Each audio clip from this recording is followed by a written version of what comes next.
Hey guys, I just wanted to add to my last video that I made about putting the brackets underneath the countertop by utilizing the brackets. When you buy a dishwasher, like we bought this Whirlpool dishwasher through PC Richard, it only came with two brackets. So I had to go online and order, what do you call it, two more brackets. I ended up ordering four just in case I liked these better, than the ones, the hardware that came with the dishwasher. I did notice that the dishwasher hardware that it came with, that part of this was cut off here. Like these two holes were cut, so it was just this hole here and then this piece. I don't know what happened, if someone maybe went to use the bracket, decided not to, and they returned it, or returned the dishwasher after installing it because it had a problem, and somehow the hardware got mixed in a new dishwasher, or they I don't know. This is a brand new Whirlpool dishwasher, so let me just make that clear. But I guess they only give you two brackets to just put them in the counter, in the cabinet sides, where the hole is that you have provided here, which I utilize that too. Let's see if I could get the camera to see inside of there, to see the screw.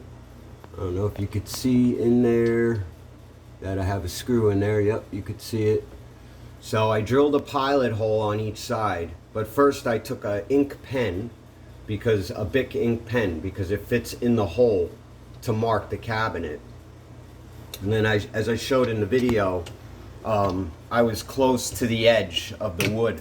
Like inside the cabinet, the piece is only this big, and my hole was like right smack on the edge. So what I did is I epoxied a piece of wood in there just to give it extra surface so it don't crack when the dishwasher gets slammed closed.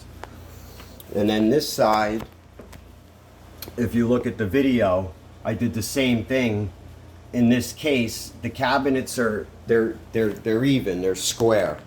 Like if I take a level or something big enough, I don't know if this is big enough, and you put it across here, the cabinets are even on each side, because of the way the floor is and the wall, the sheetrock wall. When you're doing an old house, like in this case, this house was from the 1950s, nothing is square. But I'll tell you, an older house is usually a lot squarer than a newer house. It has to do with a number of factors. Back in the day, people took more time and put in more effort to do quality work. Where today it's like, if you put in the time to do quality work, then you got to charge the price, and people don't want to pay. And I get that. I understand that. But when I work on something, I do it right. And if they don't want to pay me for the job that I would do for them, then they're not qualified to be my customer. Okay? And I'm cool with that. I'm cool with that.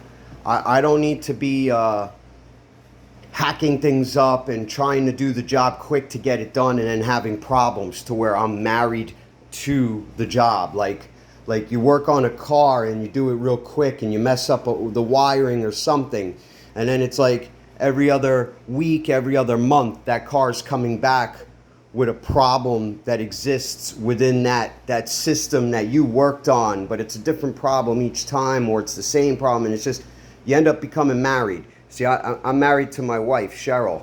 I'm never going to marry myself to a car. And I've been married to cars. I've been doing this for 30 years. And, that's how I learned all this stuff, through experience. And at the end of the day, if somebody wants a quality job and they want perfection, you got to charge the price. You got to tell them, look, this is how I'm going to do it. This is what it's going to take. And like when you restore a classic car, you can't say to a guy, hey, can you tell me my 54 Chevy, I want you to restore it. How much you going to charge? Well, I can't give you a price. Why can't you give me a price? Because there's hours and hours that are that you just can't foresee all the time. So, have your checkbook open and ready and blank, and be prepared to not see your car for maybe a year, and that's no joke. Some restorations take 2-3 years, and people are willing to wait to get that quality, finished product. So anyway, back to the what do you call it? To the dishwasher that was the purpose of making this video. So I drilled into the counter. My friend Jeff gave me the advice on not just doing the side mounts to the cabinet, because a lot of times what happens is opening and closing the door, the cabinet, I mean, it's man-made wood, so it'll tend to get weak, brittle, and crack, and you'll get a nice split, and then eventually that split, one side or the other is going to give, and then you're going to have a dishwasher that's flopping around under your counter. That's not cool. Nobody wants that. So I made a video, I put it on YouTube. I will post it with this video on Facebook. That I went to Harbor Freight. I bought these carbide tip glass and tile cutting drill bit set because the counter is quartz. It's a beautiful counter. It's funny, you look at stuff like this and people are like, oh my god, it's chipped. Nope, it's smooth as a baby's butt. That's just a piece of glass that's in there, on the right smack on the edge. And it's funny, the camera's almost making it look like it's not square, but it's square. There you go, now you can see it, it's square. But it's funny how the shadow, look at that, it plays a little trick on the eye. But yeah, there's a lot of detail like that. This is a beautiful quartz counter that I got from Ivano's Kitchen in Richfield. Recommended this company. It's like American Tile and Stone, or American Stone, I believe. And they did a beautiful job. Anywho, so how I did it under the counter is you can't just drill into quartz and put a screw. This is not going to hold a screw. It's rock. It's real rock, and it'll just fall apart like cement. So what I did is I went to, I believe it was Lowe's. It could have been Home Depot.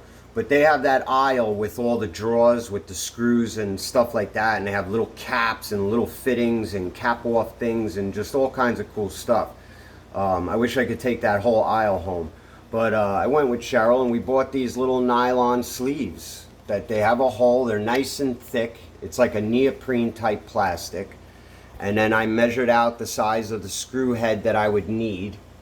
And I used the bit that was just the size, the exact size of the nylon washer. Come on, camera, focus, focus. I mean, you get the idea. Come on. This thing, I don't understand why this camera does this, but oh yeah, look at that. Ooh, that looks dirty. But that's just from drilling into the quartz. Oh, that might be some of the cotton wrap that they use under the dishwasher. So let's see. I could give you the exact size nylon washers I used. They are 0.140 inches ID, inner diameter, by 1/4 inch OD by 1.5 inch length. It's a 2-pack nylon. Boom. And so I drilled underneath. I made sure that I set up the dishwasher, marked everything, double checked the door, triple checked, 4-time checked, and that it's all, perfectly even with the counter and perfectly even with the floor. So, and then I took an ink pen, I pulled the drawer out. I utilized these little mechanisms that they have that you just tap off to the side so you could pull the drawer out.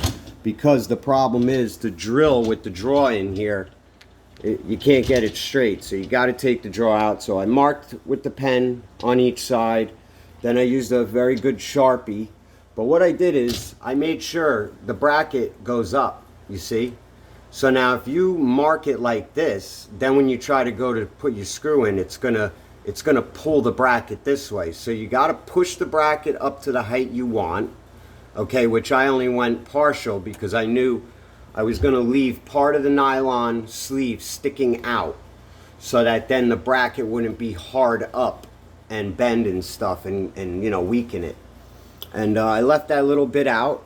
I used some super glue gel. I was gonna epoxy it, but epoxy runs a little bit more than the gel. The gel is more thicker, so it doesn't leak, like drip on you, you know. And I just put a little bit around. I put the sleeve in the hole, tapped it in, and look at that. I mean, it's perfect. It's perfect. And you can see, like I said, it's the design of the bracket that gives you this the way they have the bracket go into the dishwasher. You have this difference in height, you know, and people don't realize that until they start doing it. But you see now where the hole is, and then as I come up, I mean, it's not perfect, but I mean, it's hard to say because when I look underneath, it's pretty damn straight. So it's a little offset, but not bad. And so now let me show you that after I did that with the glue, that makes sure that this thing is never going to come out. Even though there's no up and down action, I just rather not take a chance of it loosening up. And boom, look at that. The screw is the exact size. And now just like a molly that you use in a wall, it's going to press out that nylon washer just that little bit to give it that added strength. And the bracket now isn't going to be, you know, so offset up and weaken it. And now that could be used over and over and over again, because now I just made threads, basically like tapping and dyeing something like a piece of metal, and that's it. It's perfect on each side. I already put the screws in on each side. I don't know if I just mentioned that. And let's close the door, and there you go. The dishwasher is lined up with the counter. Perfect. Nice and recessed, beautiful. That looks like that's some of the grout. The guy must have hit the counter when he was grouting the tile.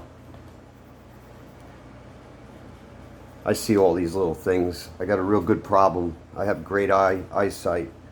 I think I was told I have like 25, if that's possible, vision. So. And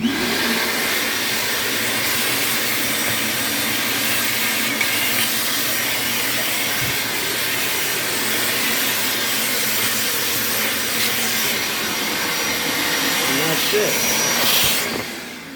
And that's it. That vacuum has 2 filters on it, because when I drilled the quartz, you'll see in the other video, I utilized the vacuum at the same time, because quartz, you don't want to breathe that in. But there you go. Finished product. Cheryl, your dishwasher is ready to use. Alright guys, have a great day. I hope this helped somebody with something. I'm all about, you know, being open-minded.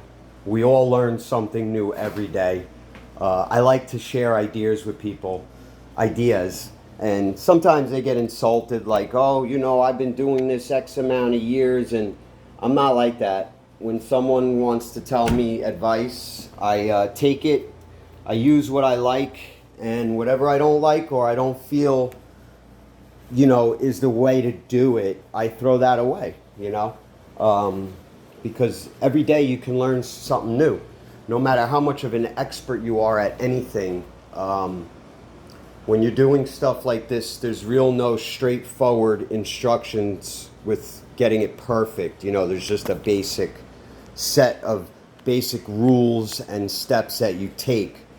But there's detail in that is not, you know, like basically written out or in a video.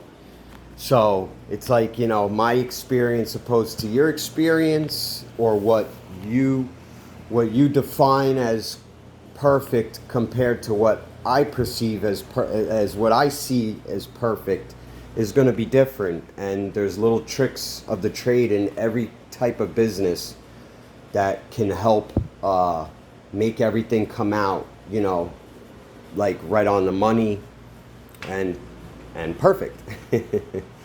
We're living in a world that's not perfect, but I like to try to be.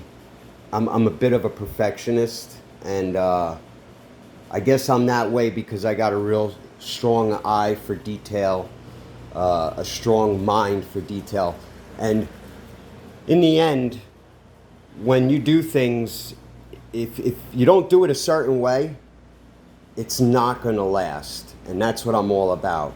You know, this renovation took, I don't know, we're on our like 11th month, I believe. But at the end of the day, we'll say a year to finish this now, because I got about a couple more weeks left. That 1 year sacrifice in my life for 30, 40 years of peace of mind is worth it to me on every level.